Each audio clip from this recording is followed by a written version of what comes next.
Good morning. I'm Mr. Craven from the NET English Directors team, and I'm here with Mr. Kofi and Mrs. Potts, also from the NET English Director team. And today we're going to be talking about Heaney's poem Storm on the Island, with our key question being essentially, what is Heaney trying to communicate through the poem? What's his message? So, Mrs. Potts, we'll start with you. Why is this an interesting, or at least a useful poem, do you think? Yeah, well, I think the main idea in it, the main concept, is the power of mankind. And at the beginning of the poem, the collective unity of mankind, using the collective pronoun we, shows that mankind on this island think that so that tension between mankind and nature. Yeah, all right. Definitely. So in terms of it being a useful poem then, so that's why it's interesting, got the central metaphor. Mr. Kofi, do you think it's a useful one in this collection, or is this kind of a niche one? What are your thoughts? Very useful. Yeah, very useful poem. I think exactly what Mrs. Potts just said in terms of the power of nature. We're trying to avoid first names there, aren't we? Yes. Sorry, John, yes, yeah, sure. Or maiden names. If we do slip in with that one, I'm sorry, yeah. But yeah, I think very useful poem in terms of the power of nature. Obviously, there are other poems to compare with this one. But I do think it has a very clear, powerful message, again, about the power of nature over mankind. Very much like we were saying with the Ozymandias poem. You know, it's that same message, and it's quite interesting how poets from different times are saying the same thing, and we find that with Priestley and Dickens and other writers, but this same message transcends the poem. It's this, that we, and again, it fits the poem because we are being outlasted by nature. We are like tissue. We're temporary. We're fragile. I suppose in a collection where it is centred around those two common themes of power and conflict, there's a useful one in terms of it does have both those themes coming through it, doesn't it? Okay. Now, we mentioned in the intro, didn't we, that Heaney is the poet. Now, is it relevant that Heaney is the poet? Is his context, or the context of the poem, important in understanding it, do you think? I don't know, who wants to take that one?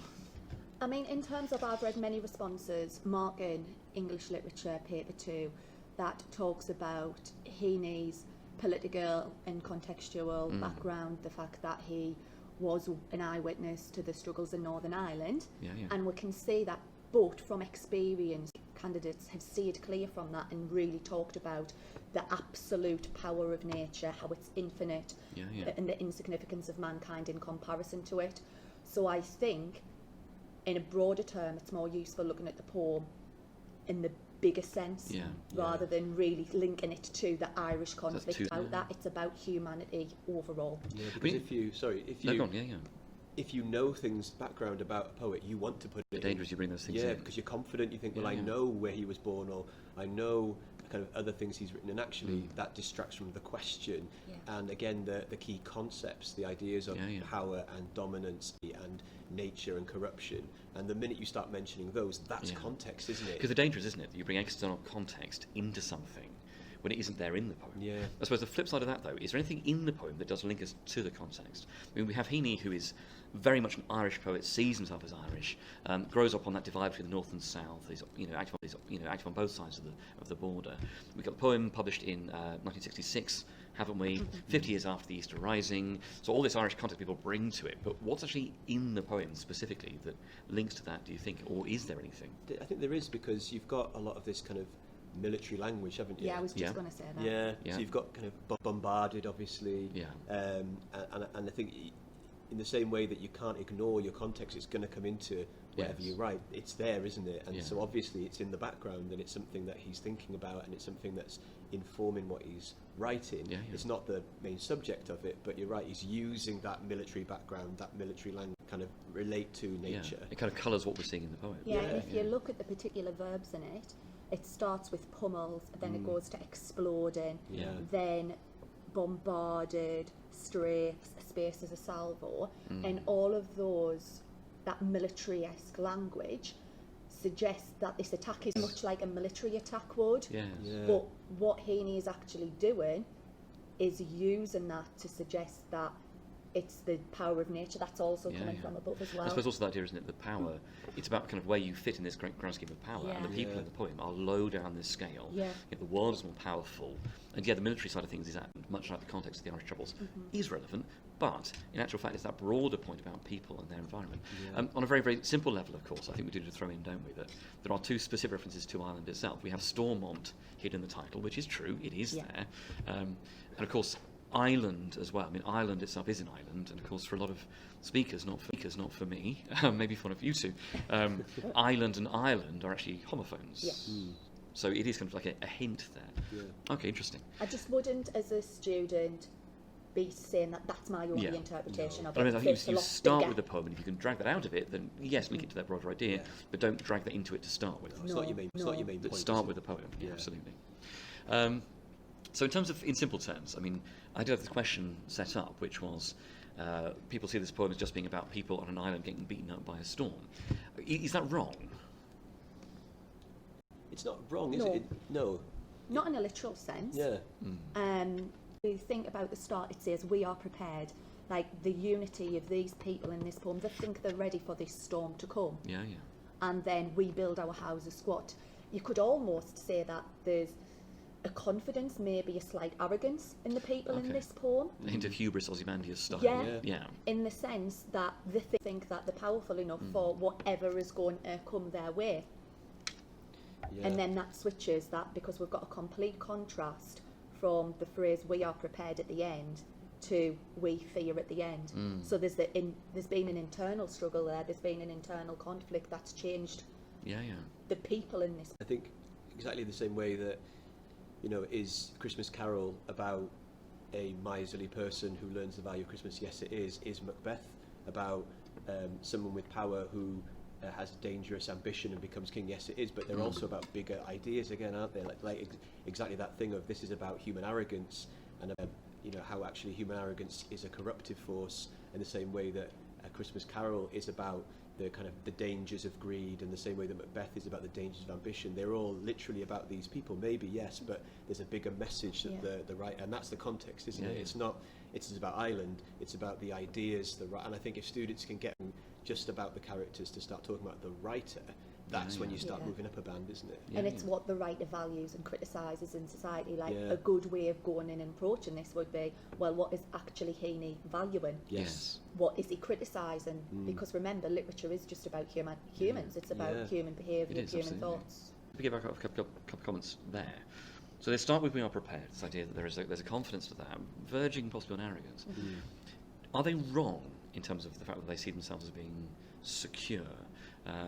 You know, or is this? It seems trying to say essentially that by knowing their situation, understanding their situation, and preparing for it, you can endure these things. It makes you stronger. Yeah. Or is he trying to present the opposite idea, that humans actually have a misunderstanding of where they fit into things? Thoughts? I think it's a bit of both, and I think going to your first point, it's the sense where there's that real focus on the collective unity. Yeah.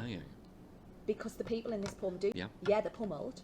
And I also think a really nice symbol in it is the house in it, which is mentioned in stanza 1, 2, and then stanza 3. So the house at the start, there's this confidence that we build our houses squat, the lowly, the strong, that can withstand anything. And then it changes, forgetting that it pummels your house too. So although your house is being built there to protect you, it's still going to be part of this bigger attack. It's also interesting, isn't it? The house is built out of materials which come from the earth. So in a sense, there is kind of nature, which is both kind of the protective thing if you work with it and kind of found yourself and base yourself in it. So not forgetting that nature has two sides to it, and that, you know, tame cat that turns savage. That idea, that's kind of what nature is. Yeah, and I think it's interesting that it is about collective purpose, and it's about humans' arrogance rather than a human arrogance, which is Ozymandias, My Last Duchess. It's about that singular tyrant figure, whereas this seems to be more about kind of a human race being quite arrogant and thinking very much, you're thinking about kind of issues today of global warming and that kind of thing. Actually, you know, do we have a sense of arrogance? We can do whatever we want with the earth and not face the consequences. Perhaps it's linked to that in terms of a wider picture. And that would link in really nicely with the third line, this wizened earth has never troubled us. Despite being described as wizened, it's experienced, it's old, it's... I mean, I think actually I've read that as wizened. So the idea of it kind of dried out and desiccated, wizened earth. So it isn't wet and moist and fertile. Interesting. And then that contrasts with the sea and exploding comfortably. Yeah, definitely. Yeah. So in terms of the way he's written this poem, then, in terms of the structure and so on, now I've seen it laid out in different ways, a little bit, in terms of being in a single stanza and being kind of, you know, broken into stanzas. How does the style of it, the structure of it, the lineation, that sort of thing, how does that fit, do you think, with what he's trying to describe? I think it's, for me, quite interesting the use of, I always think about the enjambment and the caesura in this poem, because you've got a lot of enjambment, so a lot of lines overflowing without punctuation, and that can be interpreted in different ways, can't it? It could be the overflowing arrogance of the humans, it could be kind of the overflowing power of nature. And the continuity of the people. And the continuity of time, the nature and the cycle. But then also you've got, I think, the caesura, where you've got kind of full stops in the middle of lines, like, or stuff that can be lost, or strays invisibly, and it seems to me like that could be suggesting the kind of disconnect between nature and humans, you know, where you've got this kind of sudden stop disrupting the rhythm and flow of the poem, just like nature is the humans on this island. I suppose that would also fit, wouldn't it, with the idea of these lines, which are pretty much universally, aren't they, 10 syllables? I mean, there's the odd sort of ever so kind of bit of debate about that, but they're pretty regular lines, aren't they? And the idea that what he's presenting us with is this strong structure, isn't it? A bit like the house they are building. No, I like it as an idea. Yeah, absolutely. So lots of images here. We've got the squat houses, we've got the flung spray that spits like a tame cat turned savage. What would you pick out, do you think, as the key images or your favourite ones to talk about? So in terms of, if this poem came up, my killer quotations, I would definitely talk about the thread of verbs that I mentioned earlier, like the pummels, the bombarded, because that house one, where it says forgetting that a pummel's your house too, I think that verb pummels really conjures up this very, very visual image of a constant attack that's coming from above, and it's oppressive, and it's almost like the people in the house are these victims, and I think also, sorry, in terms of just because you had pummels, I forgot how much of a boxer you were. Well, absolutely, absolutely, my free time. Good morning. But also the idea of this repetitive beating up of something, which is endured, rather than a single strike, someone defeated, is something you can put up with and endure. Yeah, absolutely. And then that links to what you were talking about earlier with regards to the form and structure of the poem, because the form and structure does intensify as the poem goes on. That's interesting, absolutely, yes. And it's that continuous attack, and then it starts by pummeling, then it explodes, and then we've got the bombardment. Yeah. I mean, my favourite line is the spits like a tame cat turned savage. It's because it's such a visual image and quite a striking image, but also the sense of nature being unexpected, you know, that you wouldn't expect this tame cat that we've controlled, a bit like the taming of the seahorse. I was just going to say that, good. In My Last Duchess, the taming of the seahorse, we can control things, and then suddenly these things we think we can control spit back at us, and wish. You see, for me, I would always go back to the start of that, which I think was very neatly, which is, again, that image of the house. Yes. And the house being what they endure, and houses are places where you have people together, don't you, enduring these things. The strength that the rock and the slate provides as well, which comes out of the earth. And it's a thing which is both a barrier to the outside forces, and also a thing which brings people together inside the house where they are safe and secure. Interesting. Yeah, because I really like that idea that the spray hits the very windows, and Heaney's very specific there, the very windows, and I think it reinforces the idea that there's no escape. Absolutely. Now, for the purposes of our of listeners here, we have been joined by Miss Scanlon from Thorpe Academy. Good morning. Good morning. Who we may join in, we may draw into this conversation, which would be lovely. So next question then. So in terms of flipping that, those are things we tend to go for, things we like. What do you think are the stumbling blocks, the tricky things, where do people tend to fall down? I mean, obviously we've mentioned one already, which is context. There's a danger to actually obsessing over the context, the cost of the poem itself. Definitely. I think for me it's because there's so many kind of lovely poetic devices in here, I think you can get swamped down in the devices and not the actual explanation of it. Yes. So the fact that there's a lovely simile, there's a lovely metaphor, there's lovely enjambment, there's all these kind of things that you could mention, and yes, they're accurate actions themselves, what you need to be focusing on. It's actually the explanation of why, and again, the key concepts of why. Yes, there's a simile, but why is it there? Yes. And I think a lot of responses we've read, the students are very proud of themselves saying the writers used a simile, full stop. You think, well, no, don't stop. There's a danger with the paragraph structure, isn't there, in terms of essays? Structure. Which you can sort of pull off if you try hard, but realistically start with an idea. Then your evidence, bring it in, and then the analysis, and that's the good bit, isn't it? That's where the depth comes in. And then if you've got that constant reference to concepts and big ideas. Absolutely.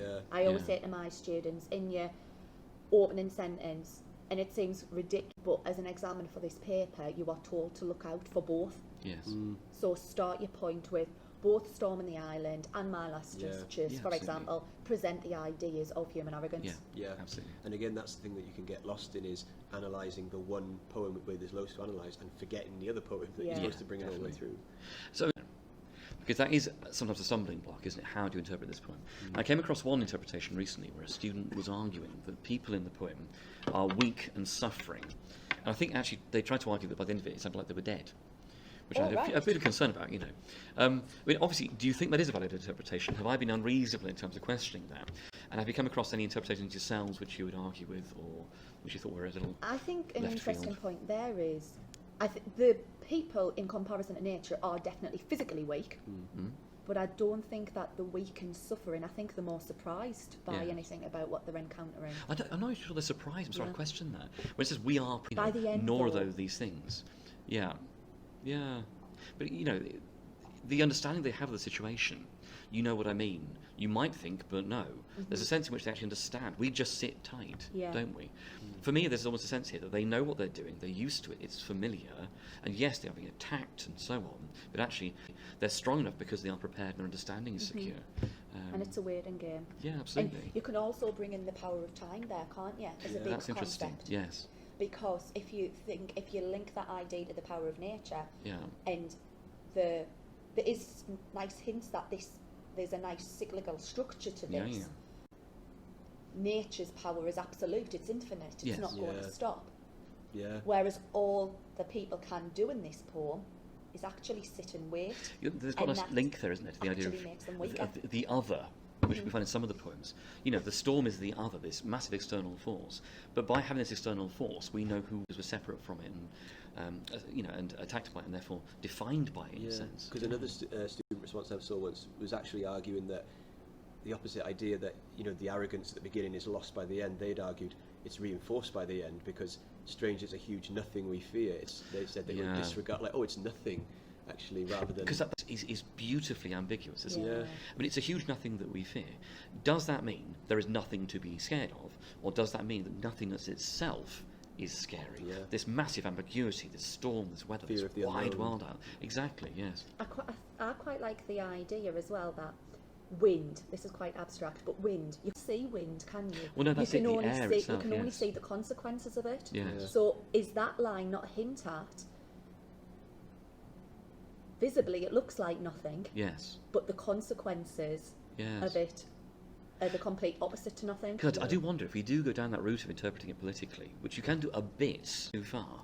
The idea that we're bombarded by the empty air. Well, what is the air they're being attacked by? And is it just insult? Is it language? Is it speech? Are these ideas and so on, which mean nothing? Because fundamentally, what matters is people and the reality and the physical, world in which we live. Yeah. And the rest of it is just empty, noise and fury, isn't it? Yes. Yeah. So Heaney takes us all the way through this poem. I mean, we talked a little bit about where we arrive with that. Where would you go for a comparison with this one, do you think?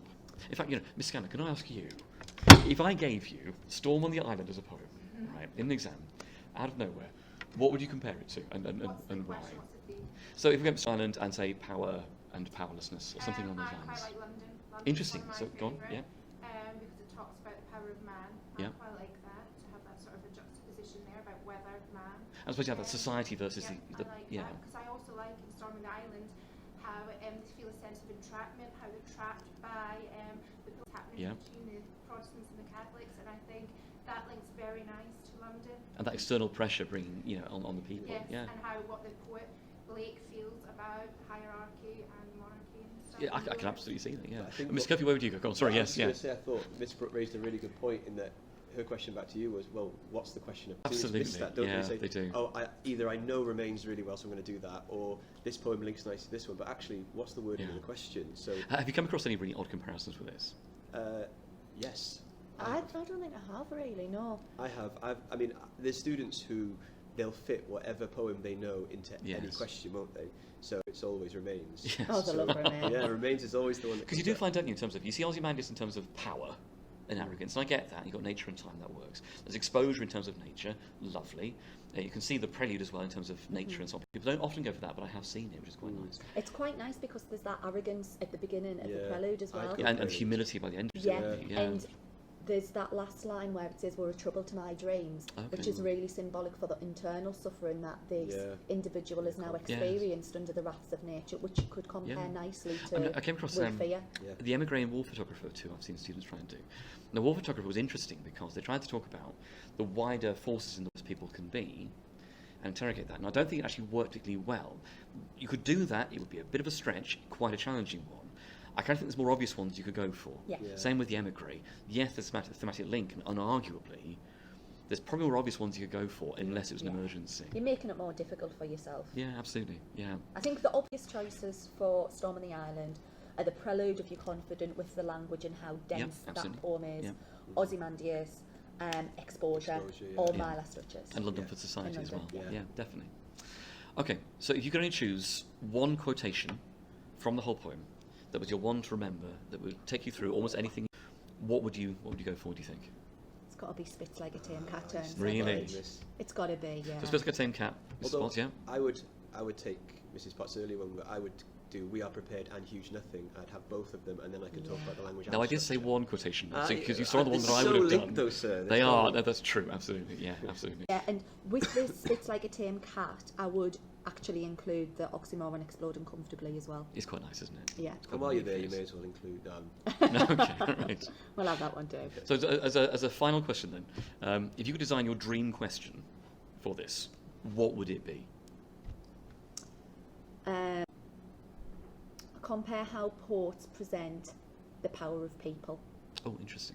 In this poem to one another. Yeah. Yeah, I mean, I might go Power of Nature. Yeah. It's quite neat. Yeah, and keep it deliberately open so that I can talk about. I could then bring in both whatever ideas. the question is, you could do that, couldn't you? Yeah. If it's about nature, bring in humanity. If it's humanity, bring both. Well, to remember is that the question is a springboard. Like Absolutely, it gives you one main idea, one main concept. But our students are very confident with really specific concepts and making sure that you're annotating that question. If you see power, well, what other specific links to power in this question? Power of time. Absolutely. What we talked about, which is a subtle idea, which I don't. Well, I'm going to add one final question then. So if I had to put you on the spot, what is Heaney's message? If you had to do it as simple as you can, what is Heaney's message? What is he trying to say through this? And I realise that's being rather simplistic in our thinking, but I think it's about the message is about the dangers of human arrogance and the kind of more collective human arrogance as a species, as a society, that we seem to think that we can control. I know it's quite long. This is not a simple idea. All right, I'll try and rephrase it. Who's explaining it to, really? Yes. Go on. Yeah? Nature has absolute power over humanity, and there's nothing we can do about it. That's rather bleak. And on that note, that's it for this podcast. So thank you for listening. Thank you to Mr. Kofi, Mrs. Potts, and Miss Scanlon for taking part and taking the time to discuss that with us. And as ever, if you have any questions, please do talk to your teachers, members of the English Director team, and so on. And thank you very much for listening.